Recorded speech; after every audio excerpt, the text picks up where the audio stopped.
Thank you. It's sort of like amazing that there's a whole conference on storytelling and storytellers. I think the more amazing part is why all conferences aren't about storytelling and storytellers. I think stories can change our lives. I know they've changed mine, ways in which I think about who I am and the world in which I live. So I took seriously Saul's suggestion to use this as an opportunity to not tell something I've told 1,000 times before, but to do something new. So when I thought about telling a new story today, it was both something that hasn't been shared before, but also something that's recent, something that I hadn't fully made sense of, because if it's too far in the past, I've had the benefit of hindsight to wrap it up with a nice little bow. So I was going to try to find something where I was still wrestling with it. I have plenty of old stories that I could tell, and that really marked who I am and how I make sense of the world. I was, in high school, I skipped lunch a whole lot of times because I was too embarrassed that my friends would figure out I was a free lunch kid, and they'd see me pull a blue ticket out of my pocket instead of a white ticket. I was in college, and some kids in my dorm asked me to tutor them in math, assuming I was good in math. I taught in the Bronx, and one time after class, the students came up to me and they asked me if I would stop doing projects in class. They said, "We think you think we're smarter than we really are, and would just lecture at us because that's all we're able to do," and that really broke my heart. And then I worked at a nonprofit in New York in a big office building, and when I started, I would go out for lunch and I'd get some takeout to come back and eat at my desk, and the security desk would always ask me to take the freight elevator up, and sure, no problem. It wasn't until a month later I realized they didn't know that I was a new PhD doing research. They thought I was the delivery boy. All things that have happened in my life, all defining moments. So I wanted to think of a story in that spirit that I could tell you today, and something that was new, something from the past 5 years. And I had nothing. I could not think of a story in that same spirit. So I'm going to spend my time today telling you why I don't have a story to tell you. So I was going to frame this in terms of the hero's journey. So some of you might be familiar with this. This is Joseph Conrad popularized this. And we heard earlier about finding your own superpower, your superhero inside. And I want to walk through the basic structure. I'm going to ask you to help fill in the blanks. Since I couldn't come up with a story, I'm going to ask you to come up with a story. And in your head, it's like you're having your own BIF summit, like you have your own Beyonce headset on, and you're telling a story, so you can do that. So I'm going to ask you to think of some adventure that you went on where you went out and you had a decisive crisis and you came back a changed person. We all have some version of that. Maybe it's when you moved away from home for the first time, or maybe when you got involved with some big social cause, or just a big change in your personal or professional life. So that's what I'm going to have you imagine. I'm going to walk through the structure just so you're reminded of how these stories typically go. So the first step is the introduction to the ordinary world. And this is where we understand the uneventful normalcy of your regular everyday life. And you might have some characteristic or ability that makes you feel slightly out of place, but that's where we start our story. So everyone has that in their heads? Right. The next step is called the call to adventure. And in this case, you're pulled from that known world. You're going to start to enter an unknown world. And there might be some discovery or an event or some danger, something that gets you instigated to take on this adventure. And you might be reluctant. You might not want to leave your family or friends or your home, but at some point you decide, I'm going to pursue that destiny. Next is crossing the threshold, and that's when you enter this unknown world. And there might be different sights or people or ways in which you're understanding what's going on. Most importantly, there are different rules you need to figure out in this different world. Now, here's the main part of the story, typically. These are the challenges and temptations. This is where you find out what the rules are of this other world. And you're going to test your endurance, your strength, your mettle as you try to figure this out. And you might have some magical aides or allies who help you along the way. But the key thing, you might fail some of these tests, you might succumb to some of these temptations, but you learn everything you need in order to take on what we'd call the final conflict. And the final conflict, that's where everything comes into play. You have the final showdown. This is like Luke facing the Death Star or Dorothy facing the Wicked Witch. This is where we're going to have this final culmination. Now, probably if all of you are playing along, you're the hero of the story, so you were successful, I hope. And but it's not over yet. There's still more to go. The next step is where you get a reward, the treasure from completing that final conflict, and you get a big change, a transformation. In this case, your change is complete. You are more comfortable with who you are, and you're comfortable with who you are in the world in which you live. Finally, there's a return home. You take your treasure, you go back to where you came, and you might be celebrated, you might be shunned, but you've now completed this journey, and you're just gonna wait for the next journey to begin. So this is the hero's journey as we typically might think about it. So my question for myself is like, why couldn't I come up with a hero's journey over the past 5 years? Now, over the past 5 years, I did have a major change in my life. I switched over and I started working in philanthropy, as Saul said, worked at the Hewlett Foundation. And I thought this would be ripe for a great story because it's a whole new career change for me. So let me just walk through and we'll see why I could not figure out a good story here. Now, my ordinary world was working at a nonprofit in New York City, so it's pretty basic. And then the next step as my call to adventure, it was actually incredibly quick. I had heard about this job, I sent in my CV, the search consultant called me, and the director interviewed me, the staff interviewed me. It was like 2.5 weeks later, I had a job offer. Like, it was crazy fast. So I had no chance to reflect on what was happening there. And then when we have crossing the threshold, the foundation is actually back in the Bay Area where I grew up. And the offices are on the campus of Stanford University on the very outer edge where I did my graduate work. So this is returning to a place I knew that wasn't this strange land I didn't understand.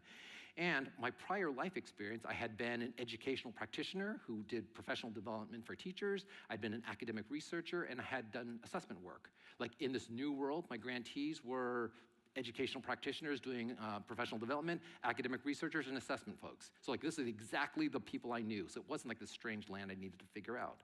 So this is usually the first act of a movie. If this were the movie of my life, like this is like 1 minute, 10 seconds, like that Katy Perry song that's underlying like the opening credits, like you wouldn't even get to the whole song. There's so much that needs to happen, and that was it. So, next, I figured, well, maybe it's in the tests, the challenges, the temptations I would face. Maybe this is where the bulk of my story would emerge. And there are all sorts of ways in which we'd face challenges, face tests, and also be tempted by different things. And I thought I'd systematically go through these temptations to figure out, like, where is the bulk of the story that should be there, but I couldn't figure out. So I systematically went through. I started with, here's a familiar list, I started with lust. Sometimes we go after shiny new things, but at the foundation, we've been working on some problems for like 50 years. So we try to stick with things which are really important and stay with them. So that didn't seem like an interesting place to go for my story. Might try envy. We might covet what other folks are funding, what other foundations are focusing on. But there's so much collaboration and group work that we do together in philanthropy. Like there didn't seem to be an interesting element there. Like gluttony, it is true that our investment teams tries to grow our investment, so we now have a $9 billion investment. However, if we flip over to greed, like our job is to give away that money. Like by law, we give away a percentage of that every year. So money comes in and money goes right back out. So again, not a great story there. And then we might think of sloth. So we take these projects on for a long period of time, so you think there might be a chance just to sit back and let things happen whenever they happen. But we have term limits. I have 8 years, so I need to get stuff done while I can get stuff done. So like this didn't seem like an interesting angle either. Pride. At the Hewlett Foundation, we think it's most important to put our grantees work first, and we step to the background. So we think they're the ones who should be celebrated and not us. So this didn't seem like a reasonable way to approach a story either. And then finally, we have wrath. Now, I work with the most amazing colleagues in the world, and I have the chance to work with the most passionate, intelligent, smart grantees ever. Like, who exactly am I going to try to get revenge on? So that didn't seem to work either. So, like, this is, like, you can see why I was, like, stuck. I mean, I have no good story to tell. But then I realized, as I thought through, another challenge here is I enable other folks to do the work that they do. So I give them grants and they execute. And so I am not the one who's coming up with a new, like, as we heard earlier, like a new way to think about airlines, or not a way to have a food program for the homeless. Like, I give money to folks. My job is to, like, read a report on it and file it. So, like, again, I don't have that great stuff to show you today because of that. I did think maybe I should cede my time to the cellist and bring him back, because that's way more interesting than my story would have been. So then I thought through, what's the final conflict? Maybe this is where it is, and it's not quite there yet, but my personal narrative has always been about being far from opportunity, struggling against the system to try to make do with what I can. And I don't think I realized that the unknown world I had entered into was not the Hewlett Foundation, and it wasn't philanthropy. It was actually a world of privilege I had not had access to before. And because I sped so quickly through the first act of this story, like, I didn't have a chance to reflect on what that actually meant.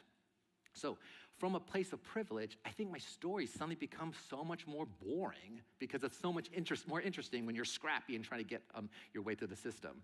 So I realized that in many ways, like the challenges I faced and the temptations that I was treated against, they're on a higher level of Maslow. So although most of my life I've been focused on trying to get food and shelter, like now I'm in a world where getting food is trying to find locally sourced, gluten-free, organic food, and people are trying to like mid-century modern shelter. So like that is like so foreign to me.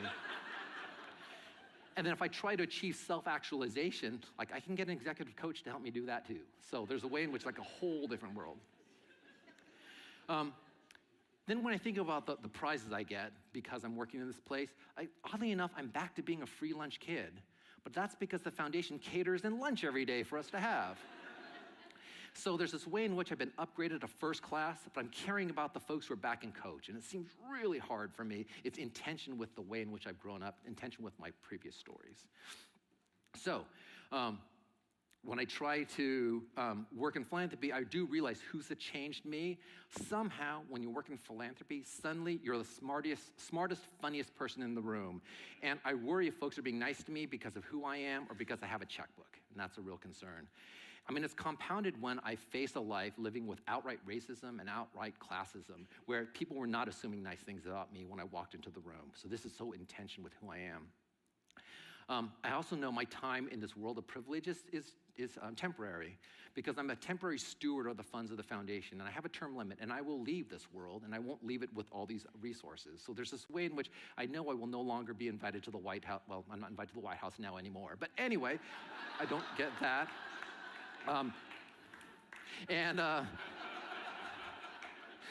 My temporary stay in this world is like my philanthropic flowers for Algernon.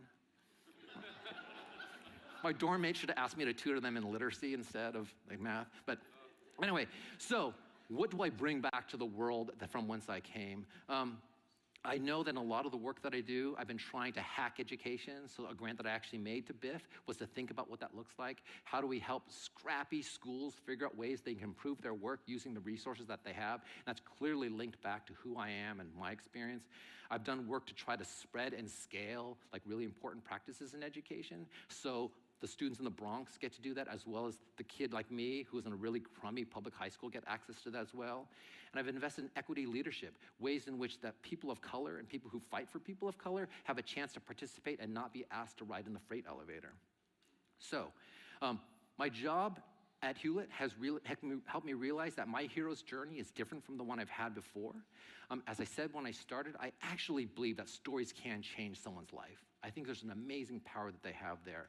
But what I didn't realize is that if you change someone's life, that doesn't change the way in which they want to tell good stories. There's a powerful way in which storytelling and the stories that you tell are linked to who you are, and one external shift is not going to change the internal one.